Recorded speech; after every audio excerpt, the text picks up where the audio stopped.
구주 오셨네. 만 백성 맞으라. 온 교회여 다 일어나. 다 찬양하여라. 다 찬양하여라. 다 찬양하여라. 구세주 탄생했으니 다 찬양하여라.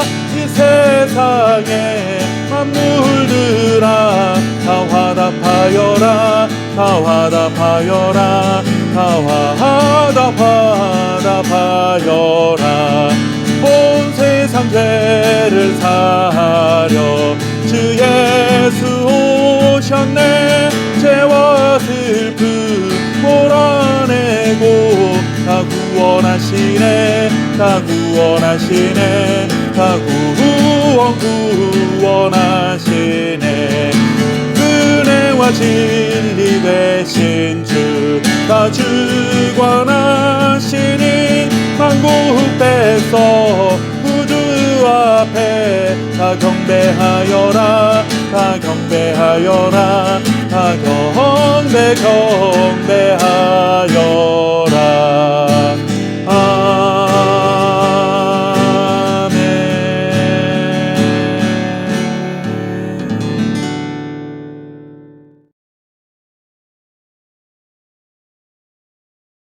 마리아가 이르되 내 영혼이 주를 찬양하며 내 마음이 하나님 내 구주를 기뻐하였음은 그의 여종의 비천함을 돌보셨습니다. 보라 이제 후로는 만세에 나를 복이 있다 일컬으리로다. 아멘. 다가오는 주말에는 성탄절이 있습니다. 그래서 마가복음 말씀을 잠시 내려놓고 이번 주간에는 좀 더 의미 있는 성탄을 맞이할 수 있는 말씀들을 통해 은혜를 나누도록 하겠습니다. 특히나 예수님을 낳아주신 어머니 마리아의 찬양 속에 담겨 있는 말씀으로 은혜를 나누며 성탄절을 기다리고 맞이한다면 아마 이전보다 더 행복한 2021년 성탄절이 되리라는 기대를 가져볼 수 있을 것 같습니다. 며칠 전 TV를 보는데 저 사람 참 대단한 사람이다 라는 생각을 하게 만드는 사람을 보았습니다. 길을 가던 일반 시민이 불이 난 것을 보고 용감하게 화재를 진압해서 더 큰 사고를 방지했다 하는 것입니다. 그런데 마침 화재가 난 곳이 거동이 불편하신 분들이 많이 입원해 있는 병원 입구였기 때문에 방치되었다면 많은 인명피해가 발생할 수 있었다고 합니다. 그러면서 그 사람이 참 대단한 사람이다, 참 훌륭한 사람이다, 용기 있는 사람이다 라며 찬사를 보내게 되었습니다. 그런데 내가 저 사람이었다면 그렇게 할 수 있었을까? 자칫 내 생명에 위협이 될 수 있는 상황인데 공익을 위해 뛰어들 수 있었을까 하는 생각을 해보았습니다. 그런 일이 하찮고 보잘것없는 일이라서 그런 것이 아니라 참으로 가치 있는 일이고 보람된 일이고 의미 있는 일이긴 하지만 혹시 나에게 있을 피해 때문에 용기를 내지 못하는 것이죠. 이렇듯 아무리 훌륭한 일이라 추켜 세워도 그것을 직접 감당해야 할 당사자에게는 매우 어려운 일이 될 수 있습니다. 예수님의 어머니 마리아가 그렇지 않았을까요? 성령으로 잉태되어 처녀의 몸을 통해 이 땅에 태어나신 메시아. 정말 생각만 해도 감격스럽고 위대하고 대단한 일이다 라는 생각이 듭니다. 그러나 하나님을 믿는 우리들에게 이렇게 가슴 설레게 하는 일이라고 해서 마리아의 입장도 과연 그랬을까 하는 질문을 던져봅니다. 가브리엘 천사에게 처음 그 말을 전해 들었을 때 마리아는 어떤 심정이었을까? 사실 생각해 보아도 상상이 되질 않습니다. 얼마나 혼란스럽고 두려웠겠습니까? 혼인을 약속한 남자에게 버림을 받게 되고 주변 사람들로부터 손가락질을 당하며 비난을 감수해야 하는 그 삶을 생각했을 때 얼마나 절망스러웠을까요? 그 심정을 저나 여러분이 어떻게 다 이해할 수 있겠습니까?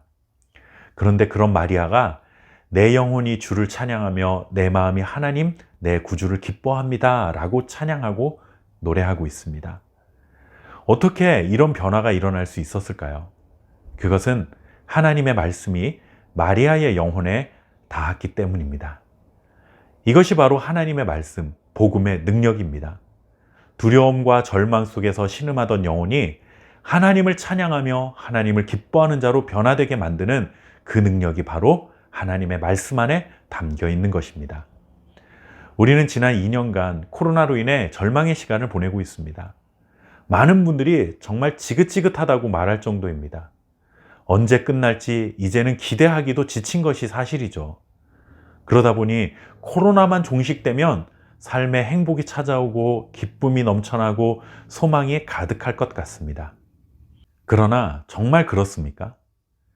코로나가 종식되는 것이 우리의 궁극적인 기쁨이고 영원한 소망이 될 수 있을까요? 코로나가 종식되든 말든 그런데 관심 없고 상관없다라는 말이 아닙니다. 저도 그 누구보다 코로나가 하루빨리 종식되기를 간절히 기대하고 있습니다. 그래서 우리 사회가 일상을 속히 회복할 수 있기를 바라는 마음은 다 똑같을 것입니다. 그러나 코로나가 종식된다고 해서 우리에게는 언제나 기쁨만 넘쳐나고 소망이 가득하고 행복이 넘쳐나는 그런 삶이 되는 것은 아니라는 것이죠. 코로나 이전의 세상에도 여전히 우리를 두렵게 만들고 눈물과 한숨 속에 살게 하고 우리를 절망하게 만드는 일들은 많이 있었습니다. 진정한 기쁨, 영원한 기쁨은 거기에서 오는 것이 아니라 하나님의 말씀이 우리의 삶에 다가와 우리의 영혼에 닿아야 한다는 것입니다. 설탕이 쌓여 있는데 설탕에 물이 닿으면 설탕은 녹아서 모양이 사라지게 되는 것처럼 하나님의 말씀, 복음이 우리의 삶에 와 닿으면 우리의 상처는 눈 녹듯 녹아내리며 회복이 일어나게 되고 우리의 두려움은 변하여 기쁨이 되고 우리의 절망은 변하여 소망이 되는 것입니다. 하나님의 말씀이 육신이 되어 우리의 영혼에 찾아오신 아기 예수님, 그분을 찬양하며 기뻐하며 성탄을 기다리고 맞이하시는 저와 여러분 될 수 있기를 바랍니다. 감사합니다.